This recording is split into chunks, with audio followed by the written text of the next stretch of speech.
Assalamualaikum warahmatullahi wabarakatuh. Salam dan bahagia, salam guru penggerak.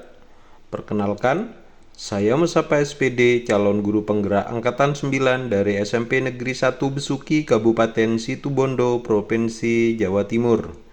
Dengan DRS Bambang Effendi MPD sebagai fasilitator BBGP kelas 09345 dan Ibu Siti Andayani MPD sebagai pengajar praktik kelas 09345A.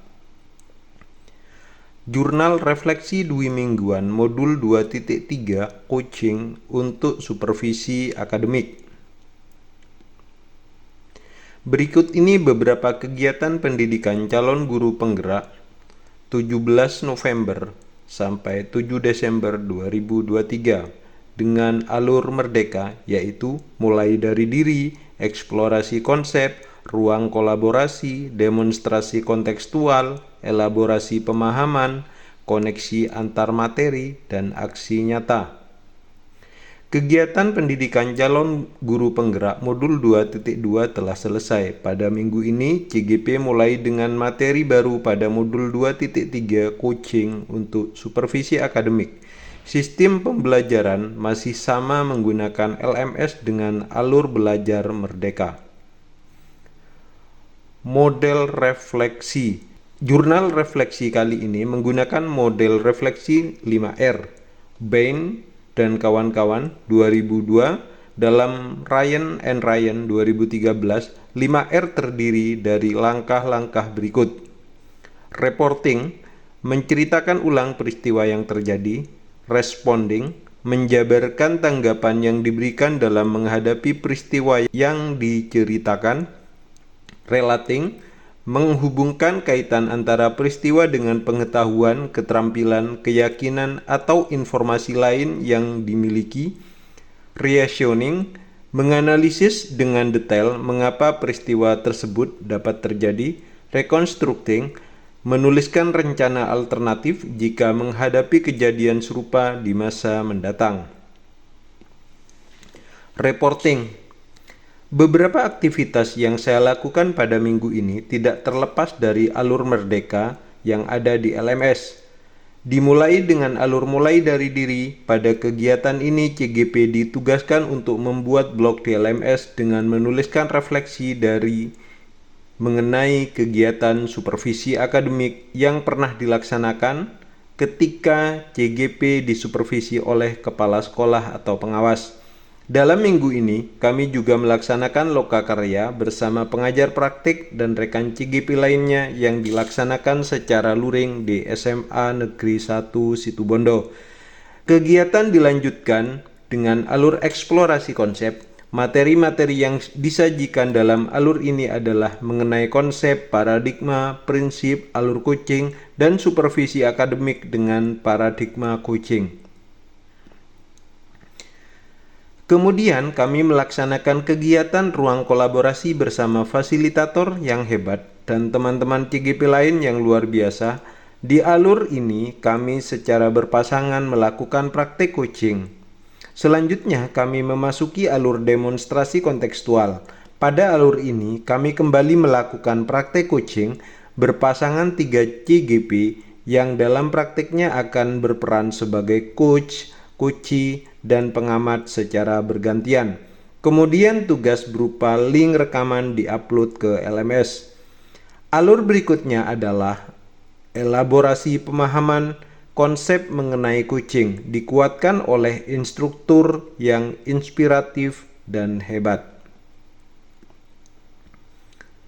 Alur berikutnya yang kami lalui adalah koneksi antar materi. Pada alur ini kami ditugaskan untuk membuat kaitan antar materi coaching dengan materi sebelumnya, yaitu pembelajaran berdiferensiasi dan pembelajaran sosial emosional. Berikutnya kami melaksanakan aksi nyata implementasi coaching untuk supervisi akademik di sekolah kami dengan melibatkan rekan sejawat sebagai coachee kami. Sebagai penutup modul 2, kami melaksanakan post-test. Responding.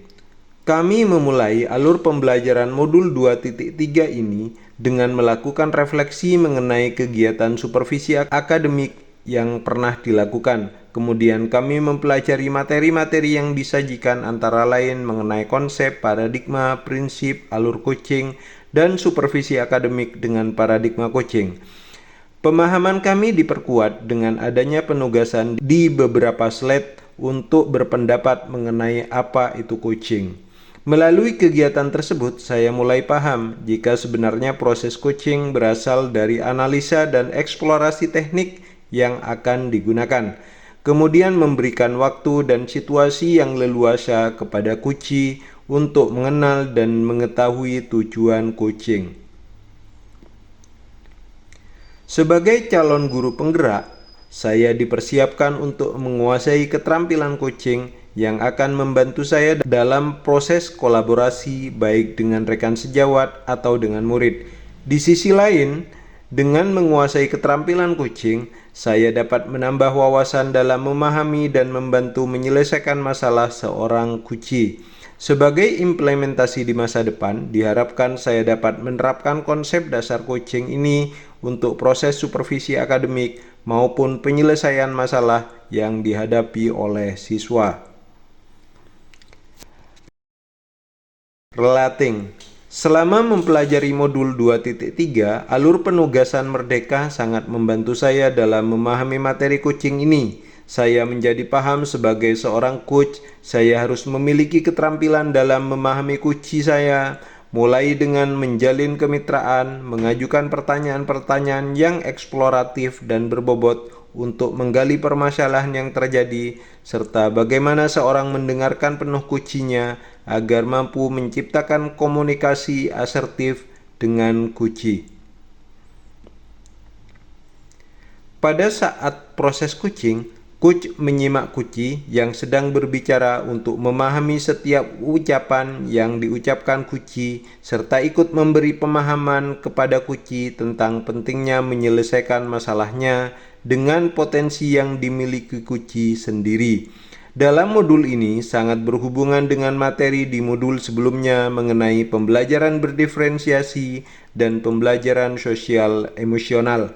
Ketiganya saling berhubungan dan penting untuk mengasah keterampilan seorang pendidik dalam berkolaborasi. Reasoning. Poin pertama, sebagai seorang coach, kita tidak hanya menjadi komunikator yang baik, tetapi harus mampu menuntun coachee, membuat tindakan serta alternatif jalan yang mungkin dipraktikkan coachee, dan memberikan dorongan kepada coachee untuk memiliki ide dan keputusan. Dorongan coach untuk coachee dalam menyusun rencana penyelesaian dengan waktu yang tepat, jelas, dan spesifik disesuaikan dengan kebutuhan. Poin kedua, coach juga harus mampu mendorong coachee untuk memilih orang yang akan dipercayakannya dalam menyelesaikan masalahnya.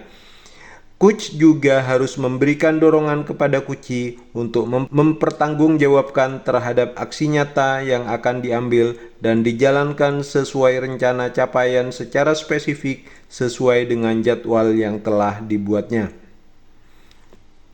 Poin ketiga, hal yang tidak kalah penting yang harus diperhatikan seorang coach adalah meyakinkan coachee bahwa setiap masalah pasti terselesaikan dengan menciptakan keakraban dan kenyamanan sehingga coachee dapat berbagi kisah yang sedang dihadapi. Pendengar aktif haruslah dibangun oleh coach dengan merasakan apa yang dirasa coachee dan memposisikan situasi saling menghargai dan menghormati. Poin keempat, seorang coach berperan sebagai partner bagi seseorang agar memiliki kerangka berpikir yang tepat dalam menemukan solusi melalui pertanyaan strategis.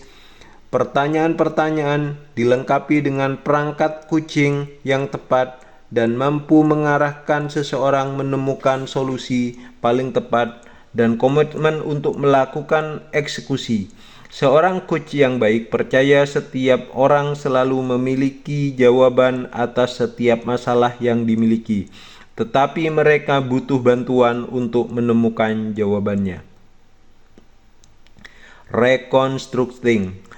Rencana alternatif pertama yang akan saya lakukan agar perencanaan berjalan dengan lancar adalah menggunakan model Tirta pada proses coaching. Peran kita sebagai coach dapat mendampingi murid maupun rekan dalam mengeksplorasi dirinya, dalam menemukan kebutuhan belajar dan strategi dalam memecahkan masalah pada dirinya sendiri. Melalui proses coaching menggunakan alur Tirta, Kuci akan lebih percaya diri, dapat menemukan kekuatan yang ada dalam dirinya. Berikut adalah dokumentasi kegiatan modul 2.3 yang dimulai dari Lokakarya 3 dan kegiatan Vikon yang saya ikuti.